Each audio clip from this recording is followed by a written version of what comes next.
The Texas Rangers tee off for charity, and Mint Condition gives their definition of a band.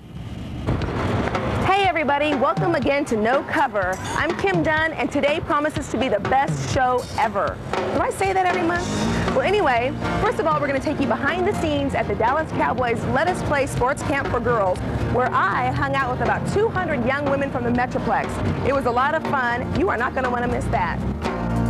I also spent a day hanging out with the Texas Rangers at their Big Brothers and Sisters golf tournament. This year was the 28th annual and our second year covering it.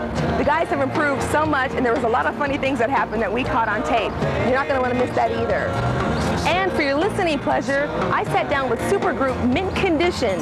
You remember Mint Condition? They sing You Send Me Swingin', Breaking My Heart, Pretty Brown Eyes. Well, they've come out with their third album called Definition of a Band. These guys are awesome. I've been fans of theirs for years, and I learned so much about them in this interview that I didn't know, and you might too. So there's that and so much more on No Cover that you're not going to want to miss, so please stay with us.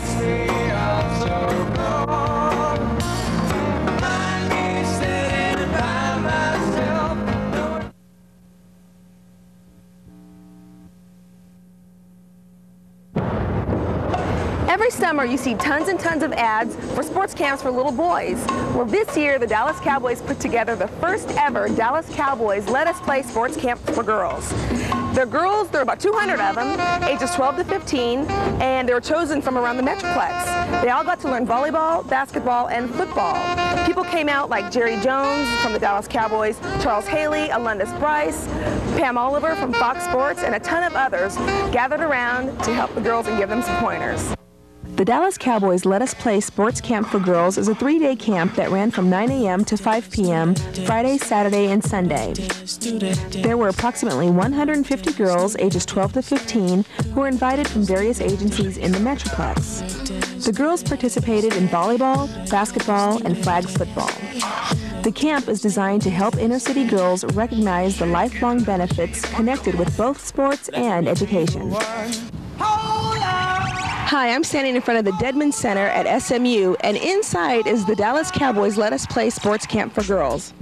I've got my juice, I've had my apple, now I'm ready to go learn some volleyball. This isn't volleyball. Looks like I have a lot more things to learn right now, like rhythm and coordination. The Dallas Cowboys cheerleaders warmed up the girls with a little funk aerobics. Lisa put the adults to shame, but the young campers caught on with no problem.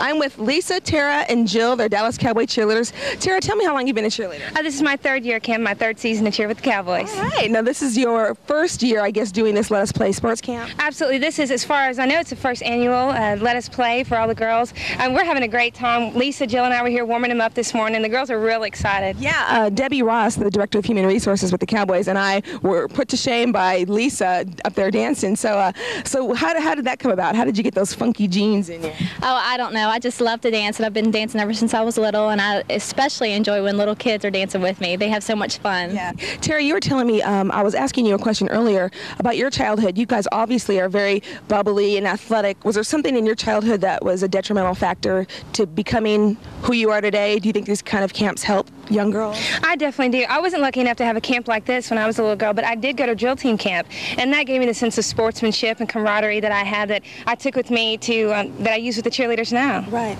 The girls here are ages 12 to 15. I think is that right? Do you think that we should be grabbing them earlier? Or this seems like a really neat time to be grabbing them, since this is when they're making their hormonal changes and life decisions.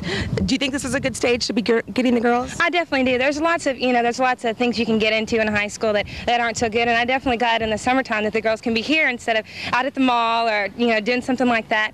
And we're not too far from their age. I'm 22 and Jill's 19, so they can relate to us a lot, which is good. Well, we've gathered together about 150 girls between the ages of 12 and 15. from area agencies around Dallas and Fort Worth for inner city children and gathered them out here. They're all girls, and they're out here to learn how to play sports. Why is that important for girls to have a sports? Well, we've done a lot of studies, and all the studies have shown that it helps them be more active in their education. It keeps them in school, and it really lets them learn how to associate with other people, develop their teamwork skills, and all kinds of self-esteem. Who picked the ages, the age 12 to 15? Why is that detrimental? Well, we feel that it's a very critical time when kids are exposed to a lot of different things in their environments, and they have the choices then to make good choices or bad choices. And we want to get to them early and show them what all sports can offer and what an education can do for you and how to make the best of yourself.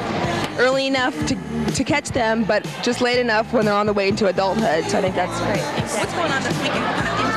Well, today we're having volleyball technique, as you can see in the background, and then tomorrow we've got Nikki McRae, and she was a member of the U.S. Olympic basketball team, the Dream Team, so she's going to come here and teach us how to play basketball, and then on Sunday we'll have a few of our players and Jerry Jones out here to teach us how to play football. This is the first year. Do you see bigger and better things, I'm sure, for next year? Well, I hope so. The girls seem to be very receptive to the camp, and it seems to be working for them, and it's working for us, so we hope to continue this for many years to come. Good job. Thank you very much. Thank you.